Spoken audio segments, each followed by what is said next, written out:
Move away from the water's edge now. Oh my god! Shit!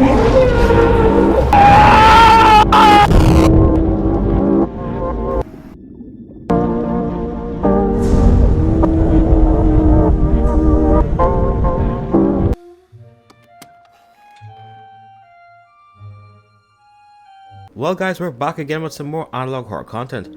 I know I haven't made a video in a while with this genre and I do apologize. Not much analog horror content has come out with dinosaurs as of late, that I could find at least. If you know any, drop it in the comments, and let me know if you want me to cover non-dinosaur horror stories as well. Anyway, the first Jurassic World movie was a masterpiece, let's be honest, but it also showed us just how nerfed the sauropods were. More specifically the Apatosaurus who were in Jurassic World. The Indominus is a powerful menace, don't get me wrong, but killing an entire herd of 30+ ton animals is just... it's crazy work. They have the survival skills of a domesticated duck. They don't even fight back. Many people, including myself, always found it treacherous just how weak they made the sauropods in the franchise.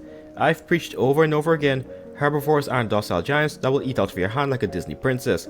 Even the massive ones like sauropods would swing their heads and kill you on the spot, or just grab you by the waist with their mouth and maul you. And yes, trust me, they can bite you if they really wanted to. Thankfully, it seems that they will be getting the respect they deserve, and also be given the ability to make you diarrhea all over yourself if you saw them at night.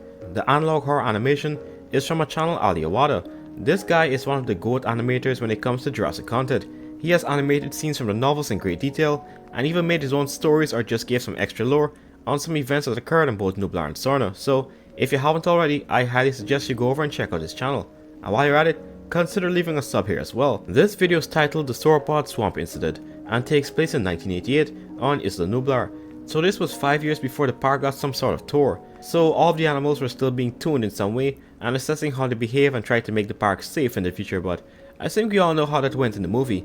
This time we have two park workers called Tim and Robbie investigating a touring jeep that was pulled in by some sauropods, and Muldoon rightfully says that these tourists think because they eat plants that they are friendly. So the herbivores probably just dragged in the vehicles because they felt threatened. However, like most of InGen's creations, the Apatosaurs are all female, and they give off some sort of pheromone that smells just atrocious.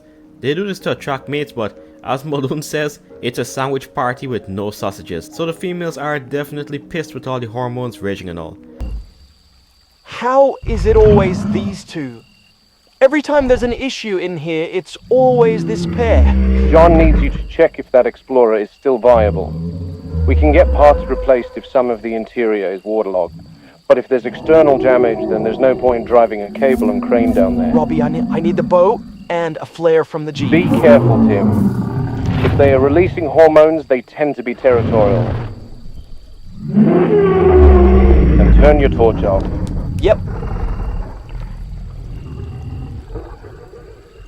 Yeah, this is no exaggeration, but if I was surprised with this instead of a T-Rex, I'd be much more terrified. In a chasing situation, I would prefer the Apatosaurus, but if I'm getting jump scared, seeing this long horse having behemoth look at me and then scream the melody of death would make my soul depart.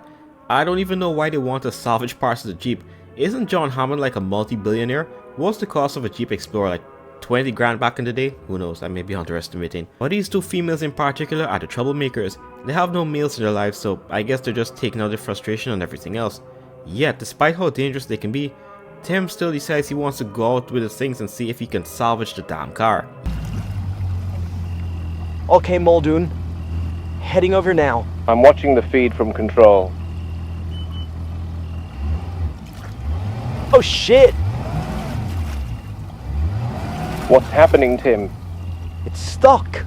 Must be the propeller on aquatic plants. I'm going to grind through them.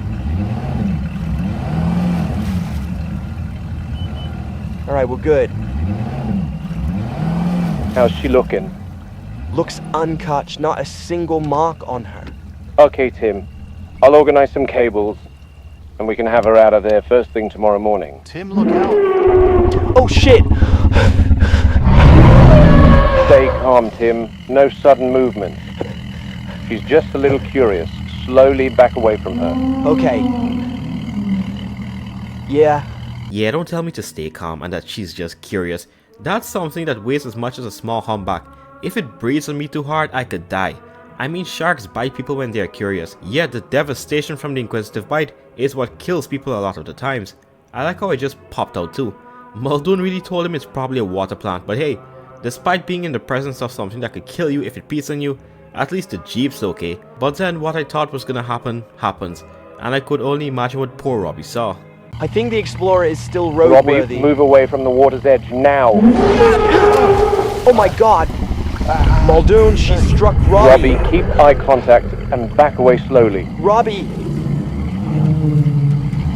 Muldoon, she... Oh shit! Oh shit! Oh shit! Robbie! Tim, do not approach her. I'm heading down there now. I'll be there in about 8 minutes. Robbie! Robbie! Muldoon, I can't see him! Robbie? Hang tight, Tim. Well, Robbie's gone. Muldoon sounds so uninterested in a sense. I mean, he's probably seen less knowledgeable workers die from all sorts of things in the park, so it makes sense, I guess. But hey, at least he's on the way. Could only imagine what poor Robbie felt as he was being grabbed by a massive head with glowing eyes, just before being drowned in the lake, or possibly even put under the water. The other female that's near to Tim is now activated as well. She wants to waterboard Tim, but he just manages to escape. But with Robbie out of sight, Tim tries to do something and we find out that this isn't the first time something like this happened.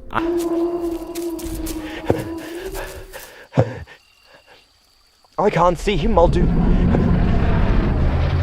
He's still underwater. I can't see him, Muldoon. What do I do? T-minus 7 minutes, Tim. There's a second flare in the Jeep. Stay far away from her, Tim. Muldoon, there's no time. Robbie's underwater. God damn it, I'd have to scare her off. Tim, stay back. We're about 6 minutes away now. Whatever you do, Tim, stay clear. The apatosaurs have incredibly long, whip-like tails. We don't want a second incident. Muldoon, they're gone. Robbie? Move slowly, Tim. If they're on edge, anything can spook them. Robbie! Oh yeah, I think I see him. Yes, I think that's him. What state is he in? I can't tell from here. Is he moving? He's still in the water. Oh, God. I've said it how many times. Don't let cars full of people drive through an exhibit, no matter how mild you think the animals are. I have to head out there. Tim, it's not safe.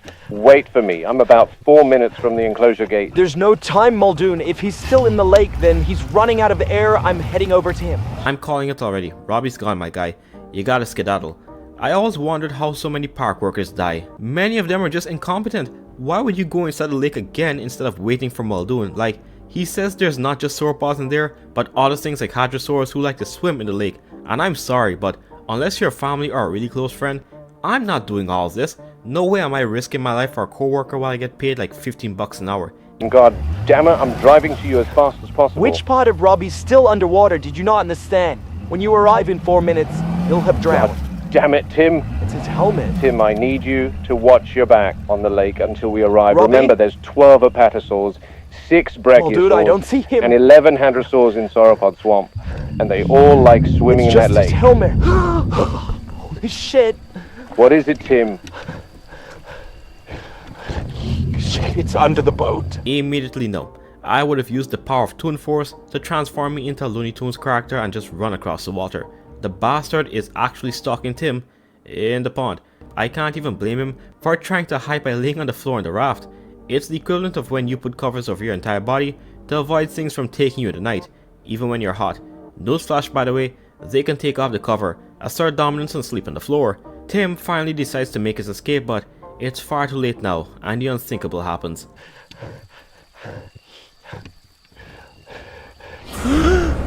Shit. Oh. Tim, what's happening down there? Talk to me, Tim. I can't hear you. Oh. No. Tim.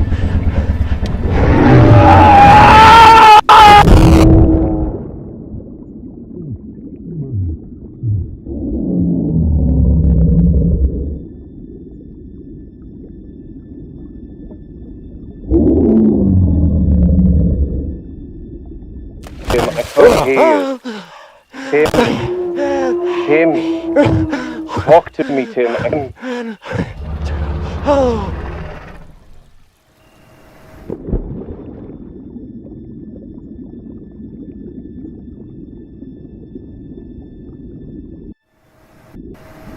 Yeah.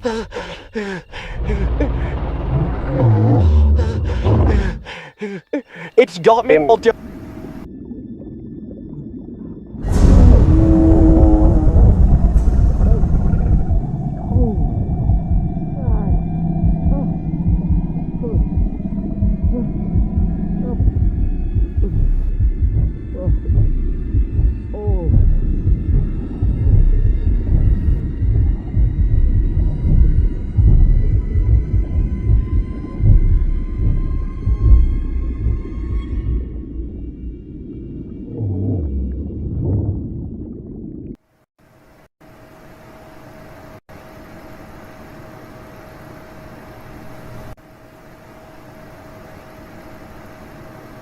That's one of the worst ways I've seen someone go in an analog horror with dinosaurs, at least top 3.